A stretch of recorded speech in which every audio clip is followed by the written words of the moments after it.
January 17, 1945. Okinawa Prefecture, southern Japan. The steel hull of the USS Lexington, cut through the Pacific, swells like a blade through silk. Below deck, in the makeshift holding cell that smelled of diesel fuel and salt-soaked canvas, 17 Japanese soldiers sat in silence. Their uniforms were torn, stained with coral dust and dried blood. Some bore bandages wrapped hastily by Navy corpsmen. Others stared at the riveted metal walls with eyes that had seen their empire crumble in real time. Among them was Corporal Hideaki Matsumoto, 23 years old, a farmer's son from Hiroshima Prefecture.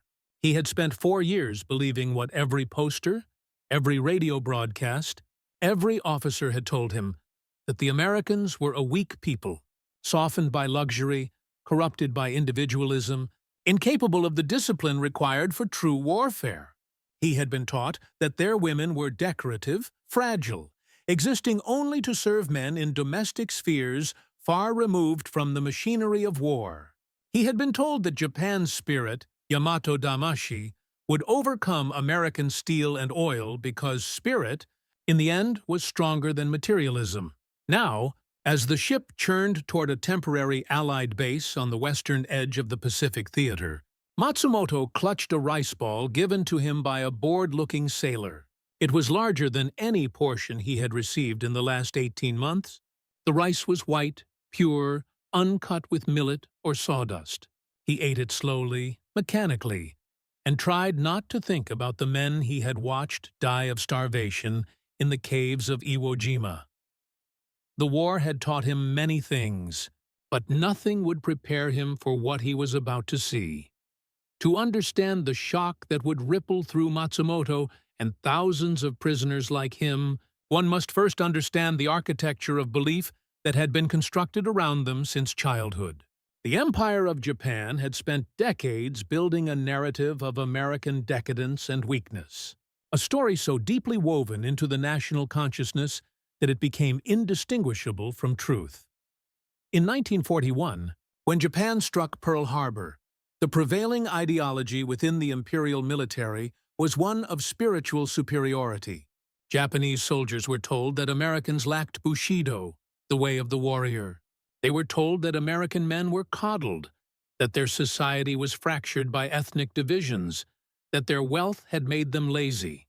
Japanese propaganda posters depicted American soldiers as gangsters and cowboys, undisciplined and individualistic, incapable of the collective sacrifice that defined the Japanese fighting man. And the women? In the rigid social structure of wartime Japan, women existed in clearly defined roles. They worked in munitions factories, yes, but under strict supervision, performing repetitive tasks deemed suitable for their gender. They grew vegetables in urban plots. They sent letters to soldiers, folded 1,000 paper cranes, prayed at shrines. The idea of a Japanese woman operating heavy machinery, driving military vehicles, giving orders to men, it was not merely unlikely. It was philosophically impossible within the framework of imperial ideology. The Japanese military code, Senjin-kun, issued in 1941, explicitly stated that capture was the ultimate disgrace. Soldiers were expected to die rather than surrender. To be taken prisoner was to cease being Japanese, to become something less than human. This belief was so absolute that many prisoners, upon being captured, experienced a kind of psychological death. They had stepped outside the world they knew. Everything that came after would be, in a sense, an afterlife, a strange purgatory, where the rules no longer applied. It was into this psychological state that the prisoners were delivered into American custody, and it was in this vulnerable, disoriented condition that they would witness something their empire had insisted could not exist. The truck convoy rolled out at dawn. Matsumoto and 43 other prisoners were loaded into the back of a GMC CCKW, the workhorse vehicle that the U.S. Army produced in staggering numbers, 562,750 units between 1941 and 1945. The truck bed was open, covered with a canvas tarp stretched over metal ribs. The prisoners sat on wooden benches, their wrists bound with rope that was, oddly, not too tight. An American guard stood at the rear gate, rifle slung over his shoulder, chewing something that made his jaw work rhythmically. He did not seem particularly alert. He did not seem afraid. This itself was strange to Matsumoto. Where was the vigilance? Where was the hatred? In the Japanese army, prisoners, Chinese, Filipino, British, were treated with contempt bordering on cruelty, because to surrender was to prove oneself subhuman. Yet this guard looked almost bored. The convoy began to move. 3 trucks in a line, each carrying prisoners, escorted by a single jeep in front and another bringing up the rear. The road was rough, carved recently through jungle terrain by army engineers. The trucks bounced and rattled. Matsumoto gripped the bench and watched the landscape pass. Dense green vegetation, bomb craters already being reclaimed by vines, the skeletal remains of a Japanese supply depot. Then the lead truck slowed, and Matsumoto glimpsed the driver's compartment. Behind the wheel, her profile sharp against the morning light, was a woman. She wore a U.S. Army uniform, her sleeves rolled to the elbows. Her hair was pinned up beneath a regulation cap. Her hands moved confidently on the steering wheel as she navigated a particularly rough section of road, her expression one of practiced concentration. She was young, perhaps in her mid-20s. She glanced once in the side mirror, adjusting her line, and then returned her focus forward. Matsumoto stared. Around him, other prisoners had noticed as well. The silence in the truck shifted, became denser. One man whispered something in disbelief. Another shook his head slowly, as if trying to dislodge a hallucination. The guard at the rear noticed their reaction. He glanced toward the cab of his own truck, then back at the prisoners, and something like amusement crossed his face. He said nothing, just shifted his weight and resumed his rhythmic chewing. The convoy drove for 2 hours, and during that entire journey, Matsumoto could not stop staring at the back of the lead truck, where the woman drove with absolute competence, handling the massive vehicle through terrain that would challenge any driver. She did not falter. She did not require assistance. She was, in every measurable way, performing a military duty that Matsumoto had been taught was reserved for men. It was a small thing, perhaps, a woman driving a truck, but for Matsumoto and the others, it was as if the sky had opened and revealed a color they had no name for. The Women's Army Corps, WAC, was established in 1943, though women had been serving in auxiliary roles before that.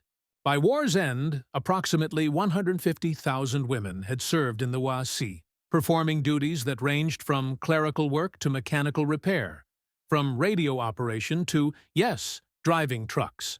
The Motor Transport Corps included thousands of women who operated everything from jeeps to 5-ton cargo trucks, often in combat zones or areas recently secured. The U.S. military's use of women was not born from progressive ideology. It was born from necessity. Total war required total mobilization. Every man freed from a support role was another rifle on the front line. But the effect was the same. American women were integrated into the machinery of war in ways that would have been unthinkable in Axis nations.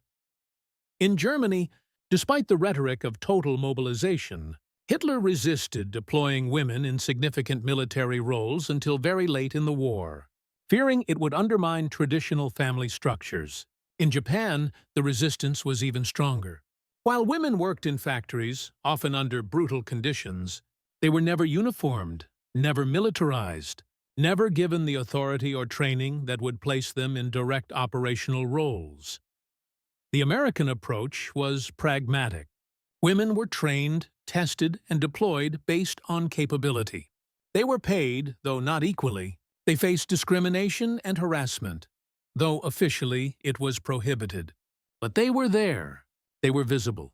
They were operating the machinery of the world's most powerful military, and when prisoners of war encountered them, it created a cognitive dissonance so profound that it shook the foundations of everything they believed about their enemy.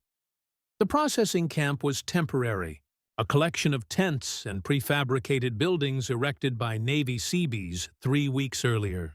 The prisoners were unloaded, registered, searched, and assigned to barracks. The process was efficient, bureaucratic, almost impersonal. Forms were filled out in triplicate. A medic examined injuries with professional detachment. Meals were distributed: canned beef, white bread, canned peaches. The portions were, once again, staggering. Matsumoto ate sitting on the ground outside his assigned tent. The sun was high and hot. The beef tasted strange, salty and fatty in a way that made his stomach churn after so long on near-starvation rations. But he ate it all. Then he ate the peaches, syrupy and impossibly sweet. Across the compound, a motor pool hummed with activity. Trucks came and went. Engines were repaired. Supplies were loaded and unloaded. And moving through it all, Matsumoto saw them. Women in uniform, performing tasks he had believed required a man's strength. One woman lay beneath a truck on a mechanic's dolly, her hands black with grease, calling out something to another soldier, a man, who handed her a wrench. Another drove a forklift, maneuvering pallets of supplies with casual precision. A third stood on the running board of a jeep, checking a clipboard, directing a work detail. Matsumoto stared at the photograph for a long time. The woman's expression was one of pride. Not defiance, not propaganda, just pride in her work. He thought of the caves on Iwo Jima, where he and his unit had huddled in the dark, starving, waiting for an American assault that came with flamethrowers and grenades. He thought of the propaganda officer who had visited them weeks before the battle, who had told them that America was on the verge of collapse, that Japan's spirit would triumph, that the war would turn in their favor any day. That officer had been wrong, or he had lied. It amounted to the same thing. By the summer of 1945, Matsumoto had been a prisoner for 6 months. He had learned some English, basic phrases, enough to understand orders and ask simple questions. He had gained weight. His wounds had healed. He worked in the camp garden, growing vegetables under the supervision of an American sergeant who treated him with professional indifference. The sergeant's assistant was a WAC corporal named Ellis. She was from Texas, she told Matsumoto once, though he had no idea where Texas was. She oversaw the distribution of seeds and tools. She checked the irrigation ditches. She kept records of yield in a small notebook that she carried in her shirt pocket. Matsumoto never spoke much to her. His English was too limited, and besides, he did not know what to say. But he watched her work, and he marveled at the casual authority she exercised. The male soldiers in the detail deferred to her without question. She knew more about gardening than any of them, and they knew it. One afternoon, Corporal Ellis stood beside Matsumoto as he weeded a row of tomatoes. She said something he did not fully understand, then knelt down and showed him a better technique for removing the weeds without damaging the roots. Her hands were calloused, competent. She stood, brushed dirt from her knees, and moved on to inspect another section. It was such a small interaction, but it stayed with Matsumoto. Here was a woman, a soldier, teaching him, a former enemy, how to tend a garden. The simplicity of it, the normalcy, was more disorienting than any propaganda could have been. On August 15, 1945, the war ended. The announcement came over loudspeakers in the camp. Most of the prisoners did not understand the English words, but the tone was clear. Guards relaxed. Work details were cancelled. That evening, a translator, a Nisei soldier from Hawaii, gathered the prisoners and explained in Japanese that Emperor Hirohito had announced Japan's surrender. The reaction was muted. Some prisoners wept quietly. Others sat in silence, staring at nothing. A few seemed relieved. Matsumoto felt only a vast, hollow emptiness. He had spent 4 years preparing to die for the emperor. Now the emperor had told him to live. The cognitive shift was too large to process immediately. In the days that followed, the camp atmosphere changed. The prisoners were no longer enemies. They were defeated soldiers, awaiting repatriation. The Americans became less formal, more conversational. Some guards shared cigarettes. A chaplain visited and spoke, through a translator, about hope and rebuilding. Matsumoto asked the translator a question that had been forming in his mind for months. "Why do your women serve as soldiers?" The translator, a young man with an easygoing demeanor, seemed surprised by the question. He thought for a moment, then said, "Because we needed them. It's a big war. Everybody does their part.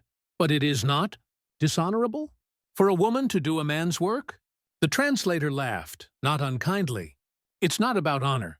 It's about winning. If a woman can do the job, why not let her? We've got plenty of men who can't drive a truck to save their lives. Better to have someone competent behind the wheel, man or woman." It was such a practical answer, so devoid of ideology, and yet it contained an entire philosophy. Matsumoto realized that the Americans had not mobilized their women because they were enlightened or progressive.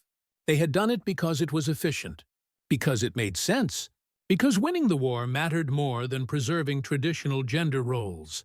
And Japan, clinging to tradition, clinging to ideology, had lost. Matsumoto returned to Japan in early 1946. The country he came back to was unrecognizable. Cities lay in ruins. Hiroshima and Nagasaki were radioactive wastelands. Millions were dead. Millions more were homeless, starving. The emperor, once a living god, had renounced his divinity in a radio address. American soldiers occupied Tokyo. The entire structure of reality had collapsed. He made his way to his family's farm in Hiroshima Prefecture. The farm was still there, though the house had been damaged by a fire during an air raid. His mother was alive. His father had died in 1944. His sister, Yuki, was there too, thinner than he remembered, her hands scarred from factory work. They sat together that first night, eating rice gruel, and Matsumoto tried to explain what he had seen. He told Yuki about the American women in uniform, about the truck driver, the mechanic, the sergeant, the gardener. He told her about the abundance, the machinery, the casual efficiency of an army that could afford to train women because it had so much of everything else. Yuki listened quietly. Then she said, "Maybe if we had done the same, we would not have lost." It was a simple statement, but it carried the weight of 4 years of suffering, of a nation that had sacrificed everything for an ideology that had proven hollow. In the decades after the war, Japan would transform. The occupation brought changes, some imposed, some adopted voluntarily. Women gained the right to vote in 1945. The new constitution, drafted under American supervision, enshrined gender equality as a legal principle. In practice, the transformation was slow and incomplete, resisted by cultural forces that ran deep. But the seeds of change had been planted. Matsumoto lived a long life. He married, had children, worked as a schoolteacher. He rarely spoke about the war, but when he did, he often returned to that image, the woman's hands on the steering wheel, confident and sure, navigating a truck through rough terrain while prisoners stared in disbelief. In 1987, a journalist interviewed him for a project on wartime experiences. Matsumoto was 65 years old, retired, living in a quiet suburb of Osaka. The journalist asked him what moment during the war had most changed his understanding of the world. Matsumoto thought for a long time before answering. Then he said, "The moment I realized that my enemy was not weak because they allowed women to serve. They were strong because they used every resource they had. We threw away half our strength by keeping women in the home. They did not. That was the difference." The journalist asked if he thought Japan should adopt a similar approach. Matsumoto smiled, a sad, knowing smile. "I think Japan should learn that ideology is expensive, more expensive than any of us realized. The lesson contained in those hands on the steering wheel, in the mechanic's wrench, in the sergeant's authority, was not about gender equality as a moral good. It was about the cost of rigid thinking. It was about the danger of allowing ideology to override pragmatism. It was about the reality that societies which adapt, which break their own rules when survival demands it, have an advantage over societies that cling to purity. Japan had believed its spirit could overcome material disadvantage. It had believed that discipline and sacrifice could compensate for industrial weakness. It had believed that preserving traditional structures was more important than winning. America had believed in winning, and it had been willing to do whatever was necessary to achieve that goal, including the radical step of putting women in uniform, training them, trusting them, and deploying them in roles that defied centuries of tradition. The irony, of course, is that America's pragmatism was not born from idealism. The women who served in the WAC faced discrimination, harassment, and unequal pay. They were often assigned to support roles because military leadership did not believe they could handle combat. Their contributions, though significant, were downplayed during and after the war. But to the prisoners who saw them, none of that mattered. What mattered was the visible reality. Women in uniform, performing military duties, integrated into the machinery of war. It was a symbol of abundance, of flexibility, of a society that could mobilize its resources without the constraints that had hobbled Japan. The war taught many lessons, most of them written in blood and ash. But for soldiers like Matsumoto, one of the most profound lessons was contained in a simple image: a woman driving a truck. It was not the image his empire had prepared him to see. It was not the enemy he had been taught to expect. It challenged everything he believed about strength, about gender, about the nature of his own society. And in challenging those beliefs, it revealed a deeper truth, that the war had never been about spirit versus materialism, East versus West, tradition versus modernity. It had been about which society could mobilize more effectively, adapt more quickly, and discard outdated ideologies when survival demanded it. Japan had clung to its traditions and lost everything. America had adapted and won. The woman's hands on the steering wheel were not just hands. They were a symbol of a nation willing to use every resource, break every rule, defy every tradition, to achieve victory. They represented abundance in a war of scarcity, pragmatism in a conflict of ideologies, flexibility in a world of rigid hierarchies.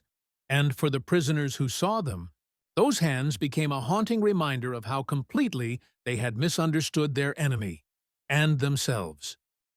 The truck rolled on, carrying its cargo of defeated soldiers toward a future they could not have imagined. The woman drove with steady competence, her eyes on the road ahead, her hands sure and strong.